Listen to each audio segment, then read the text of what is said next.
Gold, trusted gold buyers. మీరు తాకట్టు పెట్టిన బంగారాన్ని విడిపించి ఈ రోజు ఉన్న మార్కెట్ ధరకు కొనబడను.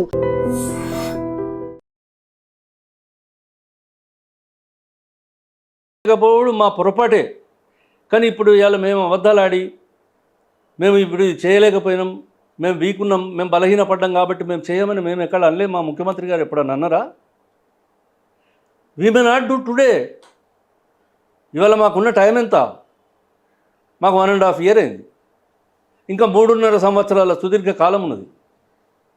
3.5 సంవత్సరాల్లో మీరు అన్నయన్నీ మేము ప్రజలకు ఏవైతే మేము చెప్పగలిగినామో చెప్పుకున్నామో వాటన్నిటిని తీర్చడానికి ఇవాళ మా ప్రభుత్వం సిద్ధంగా ఉన్నది.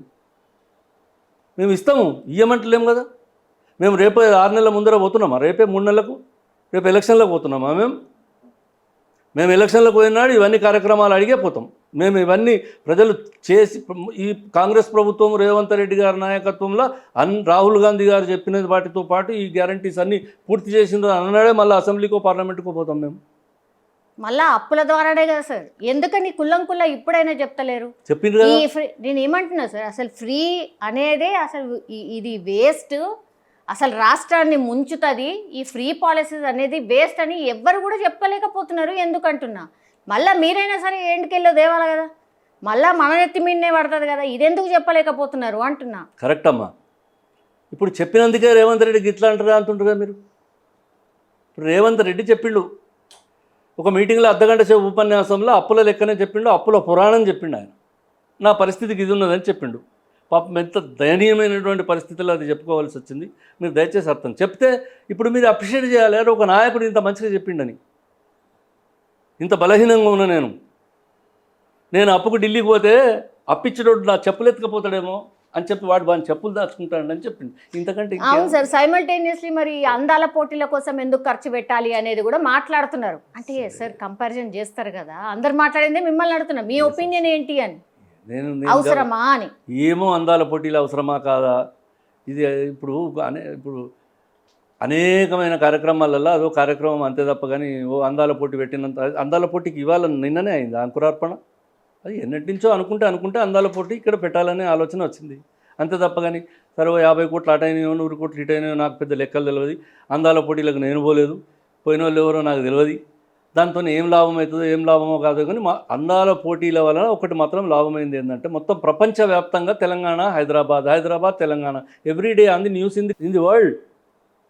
ఈ 130-110 దేశాల అందాల భామలు ఎవరైతే వచ్చిందో వీళ్ళందరికీ సంబంధించిన టీవీలలో ఆయా దేశాలలో వీళ్ళ గురించి రోజు మాట్లాడి అరే there is Telangana, there is Hyderabad, ఇదట అదట అని చెప్పుకున్నది మాత్రం జరిగింది. దీనివల్ల పబ్లిసిటీ వచ్చిందని అనుకుంటున్నాను.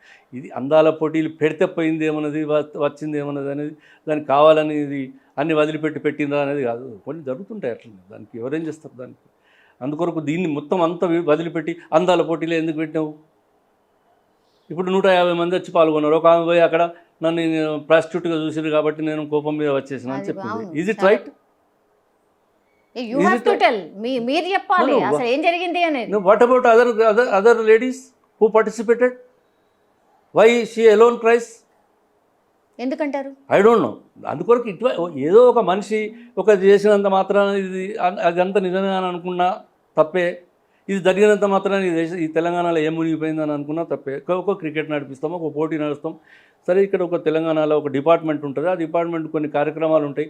అది పెద్ద దీన్ని చర్చనీయాంశమే కాదు. ఇది అందాల పోటీలు ఎందుకు పెట్టి ఇట్లా నువ్వు ఎట్లా చేసినావు, గిన్ని బాకీలు ఉండగా అది ఇది అని అంటే అదంతా ఏదో ఒక కార్యక్రమం. It is not event to decide on the day it self. ఇవాళ పొద్దుకు మొదలుపెట్టి వాళ్ళందరినీ మొత్తం దేశాల నుంచి సీటు కొట్టి పిలిచిన వాళ్ళు కాదు కదా.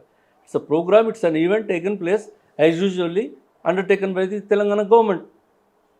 అంతే తప్ప ఇదంత పెద్ద చర్చనీయాంశం అయితే కాదు. కాకపోతే నేను ఆయన పాపం అంత బాగా చెప్పిన దాన్ని మిస్అండర్స్టాండింగ్ చేసుకొని అరే ఎట్లెట్లా చెప్పి అరే ఇంత మంచిగా చెప్పిండు కదా ఒక ముఖ్యమంత్రి అని చెప్పి అనుడు కాకుండా హే గిట్ట చెప్తాడా, అరే గట్ల చెప్తాడా, మరి ఎట్లయితుంది?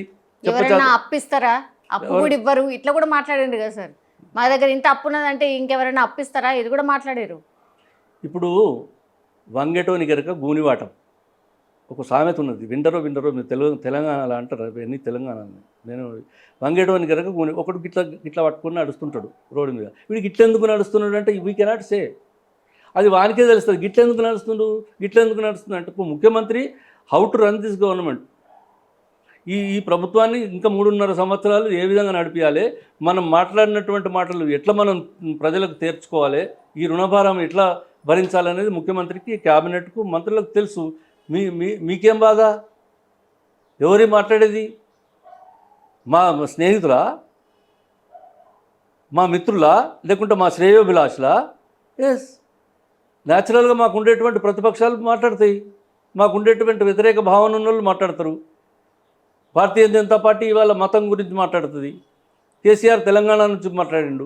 ఇప్పుడు కేసీఆర్ దగ్గర తెలంగాణ పోయింది కాబట్టి ఇంకొక ఏదో దుకాణం కొత్తగా మొదలు పెట్టుకొచ్చింది. ఏదో ఒక నాటకం ఆడితే తప్ప గడవని పరిస్థితి ఇవాళ. మేము hours is not a such party. ఏదో ఒక ఇష్యూ మీద వచ్చిన పార్టీ కాదు ఇవాళ.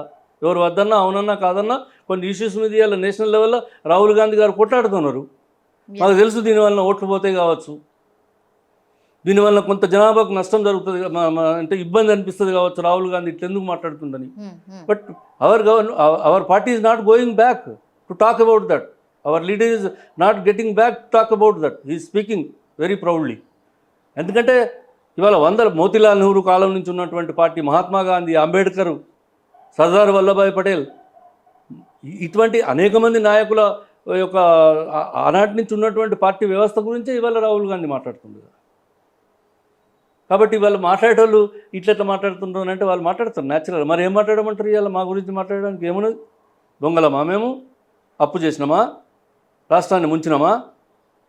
ఎవరి పేరున అమ్ముకున్నామా? మోసం చేసినామా? తెలంగాణకు ద్రోహం చేసినామా? ఇవాళ నేను అడుగుతున్నా, 50,000 ఎకరాలకు మీరు పంటలు కాలేదు అని చెప్తున్నాం. కాళేశ్వరం ప్రాజెక్టు కాదు, కూలేశ్వరం ప్రాజెక్ట్ అయిపోయిందని చెప్తుంటే ఇంకా ఏ ముఖం పెట్టుకొని మీరు మాట్లాడతారు? ఇవాళ చర్యలు ఎన్ని రోజులు మాట్లాడతారు? ఇంకా చర్యలు ఉండవు, ఏముండవు, మాటలు తప్పించి మీరు కూడా కమిషన్ కింద ఎంతనో మాట్లాడుకొని ఇక కామ్ డౌన్ అయినట్టున్నారు, అండర్స్టాండింగ్ అయినట్టున్నది అనేది ఒక పెద్ద చర్చ నడుస్తుంది సార్. ఒకటి తర్వాత మంత్రివర్గ విస్తరణ ఎన్నిసార్లు సార్ మంత్రివర్గ విస్తరణ చేయడానికి? గిన్ని రోజులేంది నాకు అర్థం కాదు. ఇప్పుడు 12 మంది ఉన్నట్టున్నారు, మొత్తం 18 మంది, ఇంకా 6 పదవులు ఇవ్వాలి. ఎందుకు సార్ 6కి కూడా? అసలు కాంపిటీషన్ ఎక్కువ ఉన్నదా, లేకపోతే కొట్లాటలు అయితే అనుకుంటున్నారా, ఏమనుకుంటున్నారు? ఎందుకు అయితే లేదు మంత్రివర్గ విస్తరణ? మీకేం బాధ అని పరిపాలన కాదు సార్. ఒక డిపార్ట్మెంట్ ఒకళ్ళ దగ్గర ఉంటే మంచిగా పరిపాలన మంచిగా అవుతుంది సార్. అదే అడుగుతున్నాం కదా. ఇప్పుడు ఎక్కడ ఆగింది అంటున్నా? అన్ని బాగున్నాయా సార్? బ్రహ్మాండంగా ఉంది, చాలా బ్రహ్మాండంగా ఉన్నాయి, బ్రహ్మాండంగా నడిపిస్తున్నాము. గత 10 సంవత్సరాల ప్రభుత్వం కంటే బాగా నడిపిస్తున్నాం అని అంటున్నా. వాళ్ళు కూడా వస్తే ఇంకా కొంచెం షేర్ అవుతుంది, మంచిది. అది కాదంటలేదు. అది ఎందుకు అయితే లేదు? అదే నీకెందుకు రా బాబు, నీకేమవసరం అంటున్నా. ఇవాళ ఏం కావాలని అడుగు నువ్వు.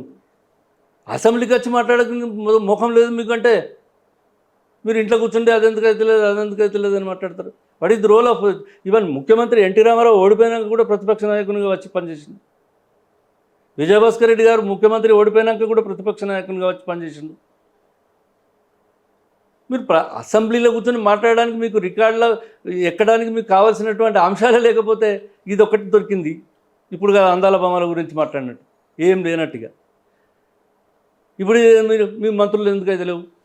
మంత్రులకి ఎందుకంటే that is some problem maybe there ఇంటర్నల్గా. ఏముందో ఏం కథనో ఏదో అవుతా ఉన్నది.